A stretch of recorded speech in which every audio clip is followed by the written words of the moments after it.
you go down here, so we talk about these two areas the most. This influences the back, the upper back, the shoulder, and the neck. So those of you who have any kind of neck tension headaches or pain at the bottom of your skull, or people who can't turn their head, where are you? Yeah. People who get that, like, you ever woke up in the morning, you're like, oh God, I can't turn, so you're like, this guy? That is a problem, and it's typically stemming from this. And we can talk about that later specifically.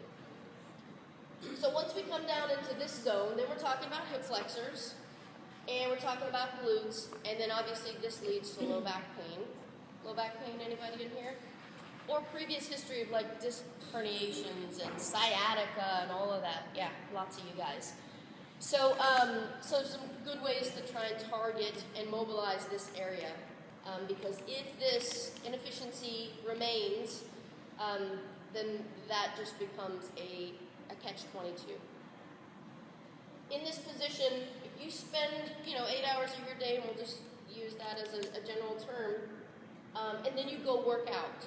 You get your hour, you get maybe an hour and a half of something different. That's not enough to offset what you just did for 8 hours. So I call this the 80-20 plan.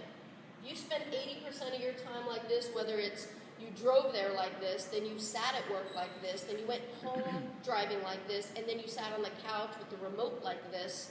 That's a lot of time accumulation in this bad position. Does that make sense?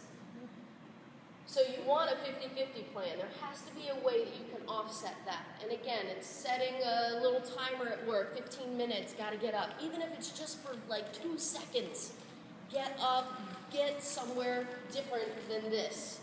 So whether it's you're against the wall, doing your little angel, get on the floor, in yoga, what do? They do a lot of cobras and press-ups. Why? They're just trying to get you out of this and influence you the other direction if you can. Take a foam roll to work. Take, break a little walk around office space. I really don't care. Just make it something different than this. Same at home. Make sure that you don't go from being like this, driving like this, then you go sit on the couch like this. Especially if this is truly your sport, because what you're doing now is adding loads and demands that far exceed what the normal population does. Therefore, your body has to be more efficient, more effective than anyone else's in order for you not to break. So you have to create an environment where you can be resilient, where you can offset those forces that you're going to add for your hour and a half in here, or if you play another sport. A lot of people do, this and then go play soccer, or this and go play ultimate frisbee. If you just think about the demands on the body, it's unbelievable. So, from a mobility perspective, making sure that you guys are really targeting, and I'm not saying for those of you who have plantar fasciitis or Achilles issues, those aren't also areas, but for the grand scheme of like keeping your body healthy, making sure you're working on this upper spine, and then targeting hip flexor, glutes is a big deal. So, what do you guys use in here now for mobility? We're talking trigger point, we're talking stretch bands, lacrosse balls. Anybody have like a rumble roller kind of things? Any areas that you're having issues getting into that you guys feel like you want to talk about for a minute? Any issue, target areas? How about you? Shoulders. Shoulders? Like what in particular? I've had 2 injuries on bicep tendon, and it coming from my rhomboids not firing, and the whole shoulder forward, and mobility problems just in general. So are you guys familiar with the term posterior chain? Right? A lot of you are starting to hear it. It's a buzzword now, and it is because this position, say also we go add crunches, sit-ups, hollow body rockers, all that good stuff to this. Now you just went spending the day like this, spending this time in the car like this, and then you strengthen like this. And remember, short muscles are strong muscles, and this is where that comes from, is if you get tight in the hip flexors. And what would tighten here? Pecs. Oh my God. The pecs are monsters, you guys. They're so big and dominant, and by golly, they look good. It's true. But if you have dominant pecs, then what happens is the posterior chain kind of turns off. They're like, I got no chance. Pecs are huge. The rhomboids, the middle traps, all those muscles, that are right between your shoulder blades, those guys are little. They're little and they all have a little job to do. So if they're being overridden by dominant pecs, big problem. That leads to shoulder impingements, rotator cuff tears, labral tears, cervical radiculopathies, meaning you got neck pain that radiates into your arms, causing tingling, numbness, and I don't know if any of you guys have that stuff, but it is not fun to clean up. But the first thing we would do to treat that is go hammer your pecs. So, yeah. Yeah, they keep telling me. And if you think about posture too, a lot of the pecs attach to the arms. So if you have dominant monster pecs and they pull you in like this, or you've seen those people that walk like this, their shoulders are so far forward that now, think about this, the humeral head, this bone is supposed to be a ball in a socket. It's supposed to have hundreds of degrees of movement, right? But if the pecs are dominant and they pull you forward, and you've seen these guys and girls, if this happens, the ball is no longer in its socket. It basically kind of lives out in this space. Therefore, it cannot go up all the way without damaging some structure. The structures that are through here, rotator cuff, the biceps tendon runs through there.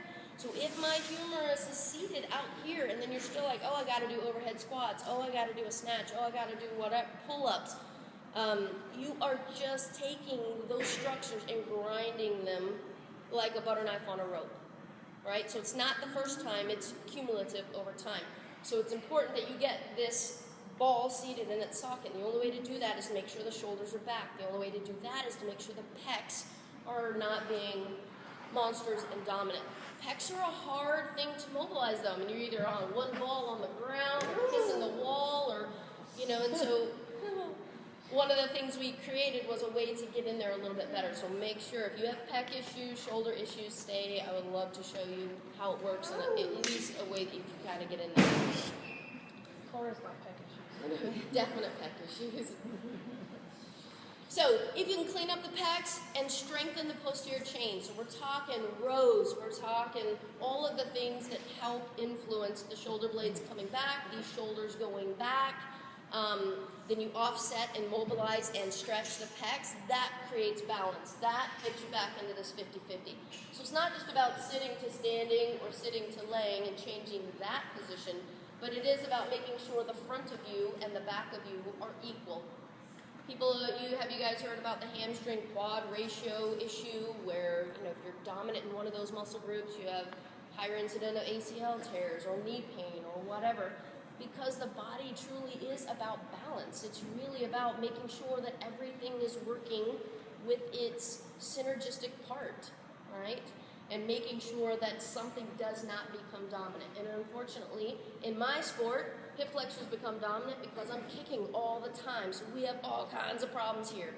You guys have a dominant sport where the front of you does a lot more than the back. And that's a big, big deal for you guys to at least spend some time either in here or before this or after this focusing on the other side, right? So push-ups, pull-ups, all of those big dominant traps. Think about how many people, and Jess and I have had this conversation a lot about dominant traps.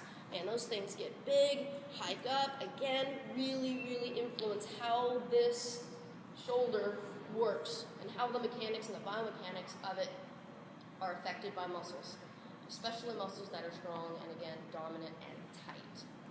So mobilizing pecs, mobilizing traps, mobilizing the base of your skull. If you haven't thought about really getting in there, have you guys seen? There's a bunch of stuff going around on Facebook now talking about text neck. Anybody seen that? So text neck, because we're like this.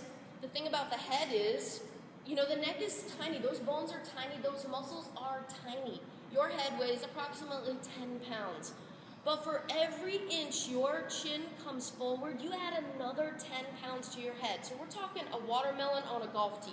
It's just not going to go well, right? It will not work. The physics of it do not work. So as you've seen those people, I don't know if you've ever looked kind of beside you, somebody driving, and you see their head out here, or you've seen, people reading like that or at their computer like that. But as soon as you bring this head out into that position, these guys again shorten, which means they are dominant and strong.